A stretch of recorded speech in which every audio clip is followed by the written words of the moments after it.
tidak suka dengan beliau itu dikarenakan akidahnya yang tajsim. Dan itu memang juga banyak hadir atau tahdir dari para ulama dahulu. Mungkin salah satunya ulama Syafi'iyah yang bernama Ibnu Hajar Al-Haytami, yaitu yang terkenal di dalam bahkan disebutkan di dalam Fatwa Hadithiyah itu beliau sebagai ahli hawa gitu kan, seperti itu, mengikut pengikut hawa nafsu. Mohon pandangannya atau bantahannya terhadap fitnah tersebut terhadap Syekh Ibnu Taimiyah. Itu antum anggap fitnah. Iya, Ustaz. Berarti sudah tahu salahnya di mana. Cuman kan ini kan mumpung forumnya tentang Oh. Ibnu Taimiyah gitu saja. Perlu mungkin diluruskan, Ustaz. Terima kasih, Ustaz. Ada lagi ya? Ini yang pertama sahabat kita ni soal mujassimah, soal tajsim. Ya. Ada soalan lagi? Ada daripada yang lain tak? Jawa Timur, Jawa Barat, Jawa Utara? Jawa Selatan? Okey, khalas. Okey, baik. Kita tutup nanti. Ya. Ya, tajsim. Ya, ini ada tajsim itu bahasa Arab. Berasal dari pada kata apa? Ya, jassama yujassimu tasiman. Itu artinya menganggap sesuatu itu jism. Nah, jism ini bahasa Melayu atau bukan? Bahasa Melayu. Apa artinya? Itu pun khilaf. Di dalam bahasa Melayu pun khilaf. Jirim, jisim, batang tubuh, sosok tubuh. Sosok tubuh. Nah, ini pun jism. Jisim. Mana tubuhnya?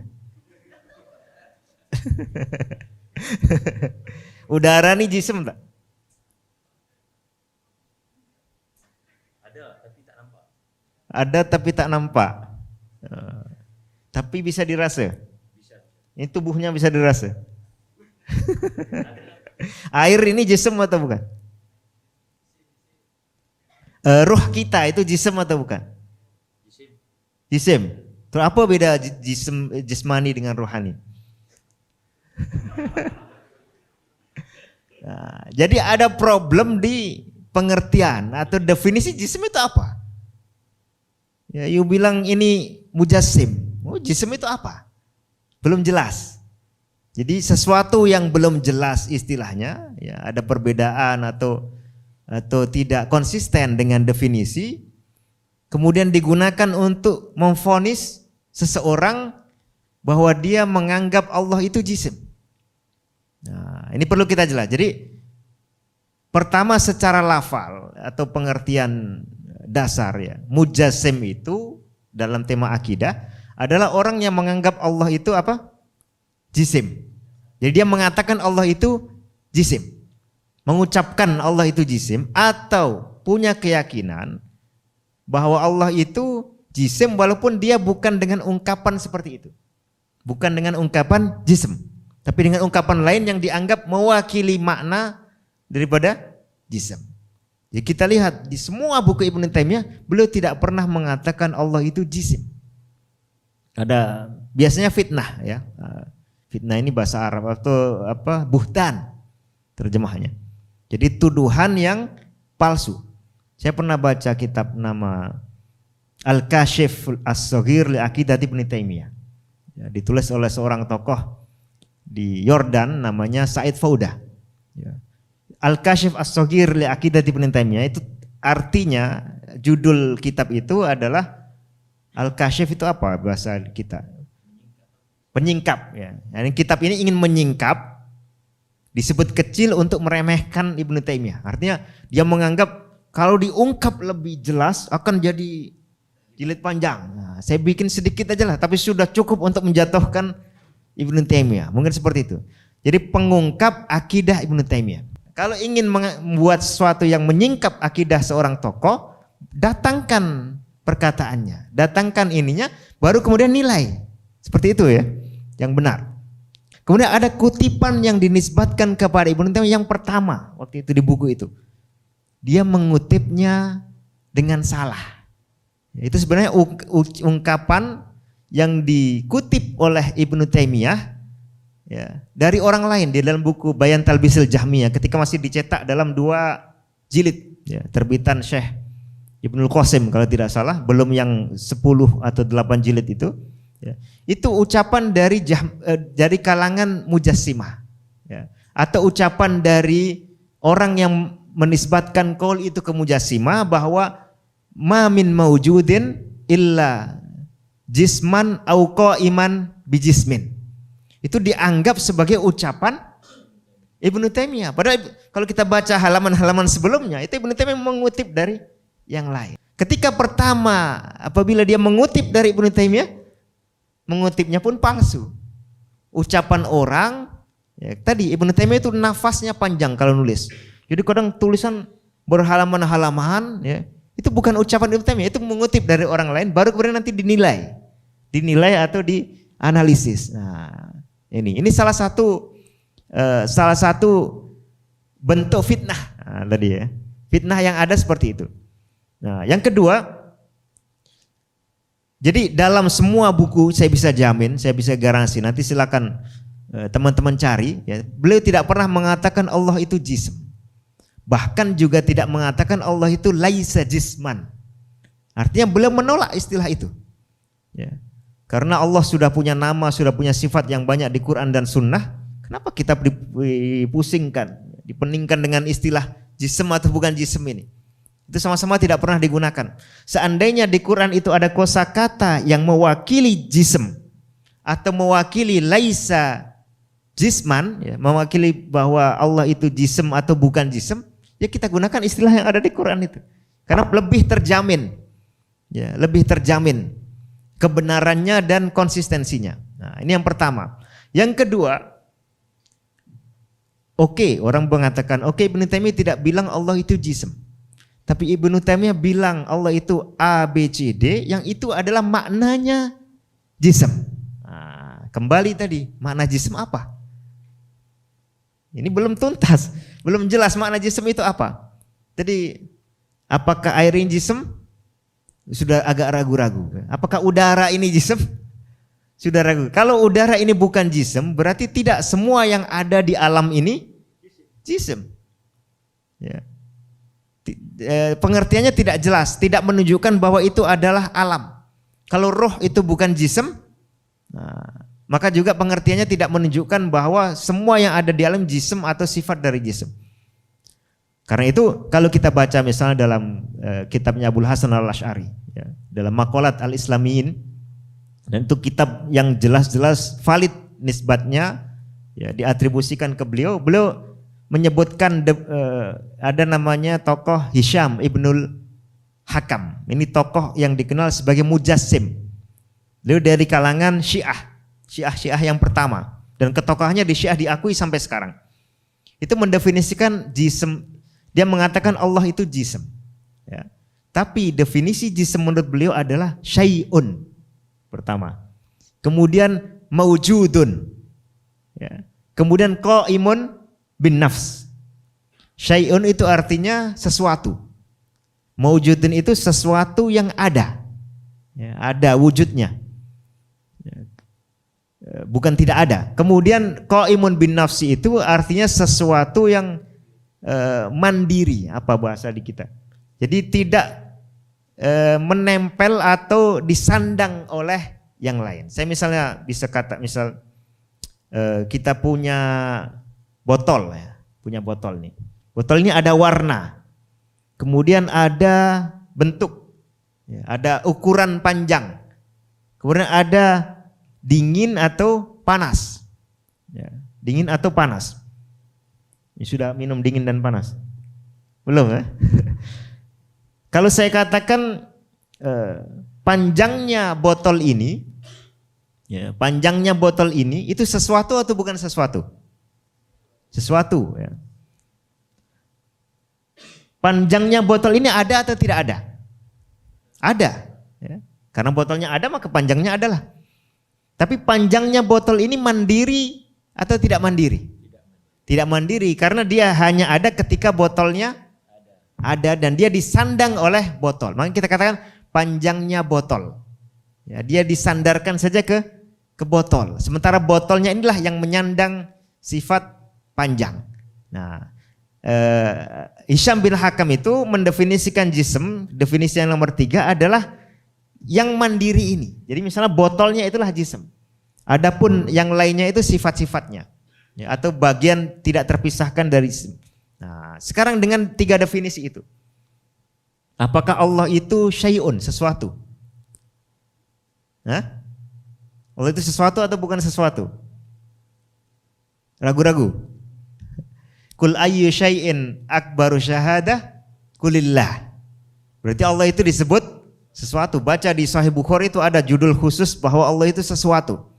Ya, bahkan beliau menulis hadis tentang penyadaran sifat syaksun ke Allah. Ya. Tapi kita tidak bahas itu dulu. Jadi Allah sesuatu, ya kan? Kalau orang menggunakan istilah jism, tapi maksud dia adalah al-jism sama dengan sesuatu, salah tidak dia menyebut Allah itu jism? Sementara arti dari jism itu adalah sesuatu. Tidak salah secara maksud. Ya, cuma kosakata jism tidak bagus.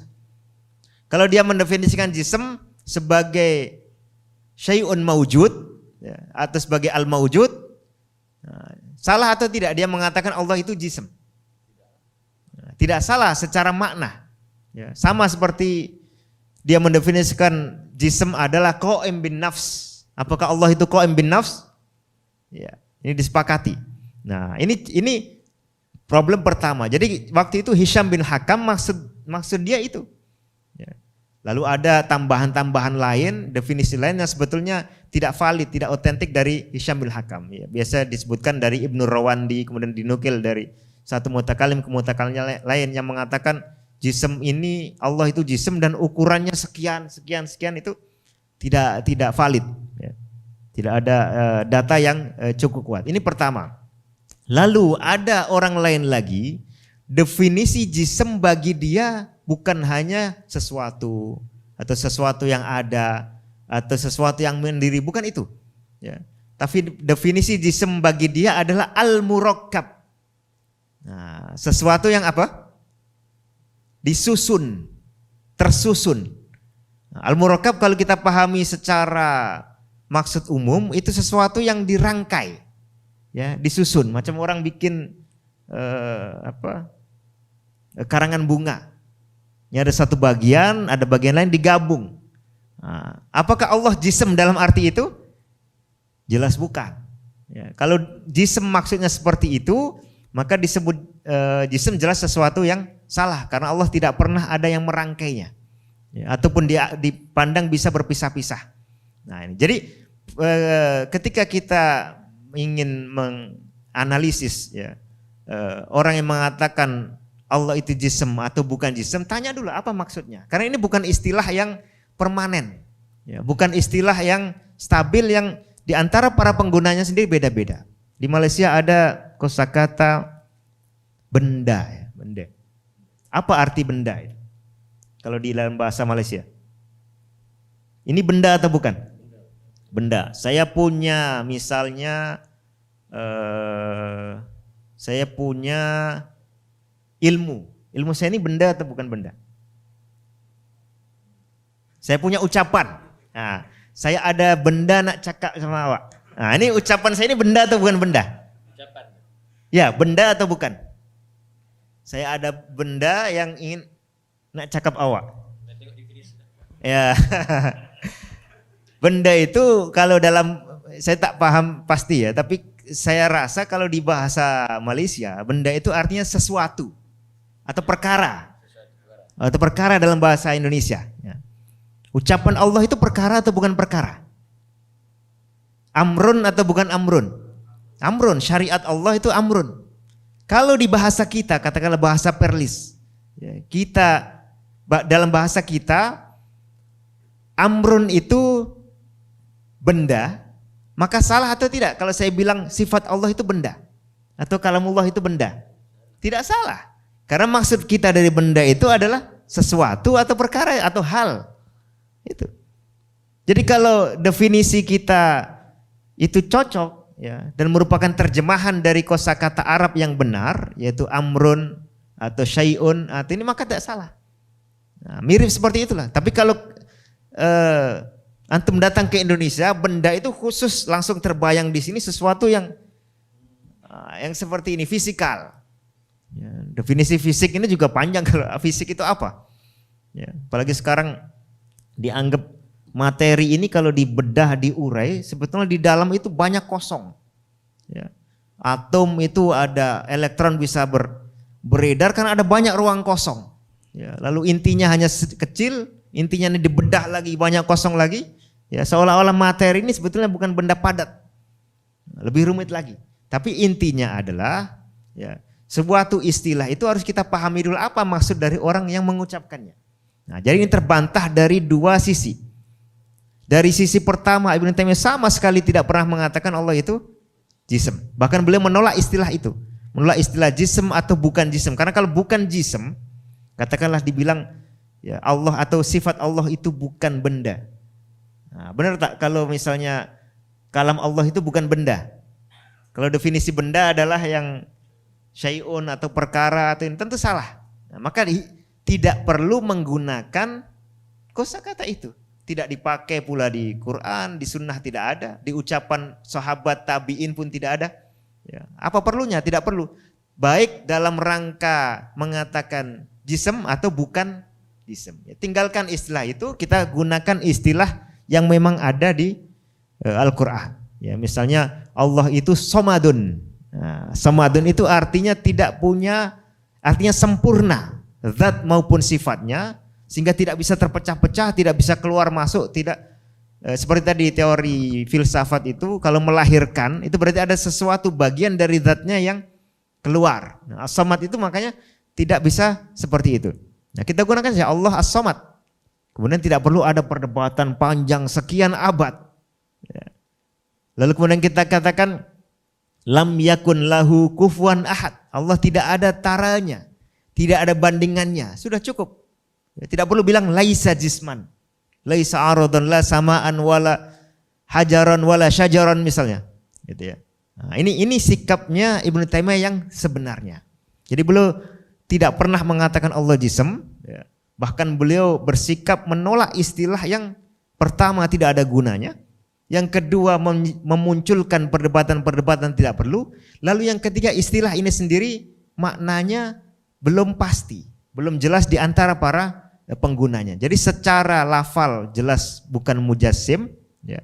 Lalu secara makna beliau pun justru menggunakan sikap yang paling ilmiah, yaitu membedah makna itu apa maksudnya, ya. Baru kemudian kalau sudah dipahami maksudnya bisa dinilai ini benar atau salah, ya, berdasarkan maksudnya. Adapun istilahnya perlu kita tinggalkan. Nah, seperti itu. Makanya kalau ada orang-orang setelahnya menuduh itu menjadi jelas. Makanya ya termasuk Ibnu Hajar al-Haytami, ya, menulis banyak bantahan kepada Ibnu Taimiyah di banyak fatwa lain, khususnya di Al-Fatawi Al-Hadithiyah itu banyak juga memuji dan istighfar dari Ibnu Taimiyah. Tapi apabila beliau menilai Ibnu Taimiyah itu pedas, nah itu juga banyak. Muncullah misalnya Imam Al-Alusi, ya, menulis apa judulnya, Jila'ul Ainain fi muhakamatil Ahmadain. Nah, jadi buku khusus untuk menghakimi dua Ahmad. Siapa? Ahmad Ibnu Taimiyah dan Ahmad Ibnu Hajar. Ya, dihakimi oleh ulama setelah itu banyak beliau menjawab tuduhan-tuduhan atau fitnahan yang seperti itu, ya. Jadi Ibnu Taimiyah tidak bisa menjawab karena beliau sudah wafat, tapi ada ulama lain kemudian memperjelas banyak tema termasuk masalah itu, ya. Barakallahu fikum.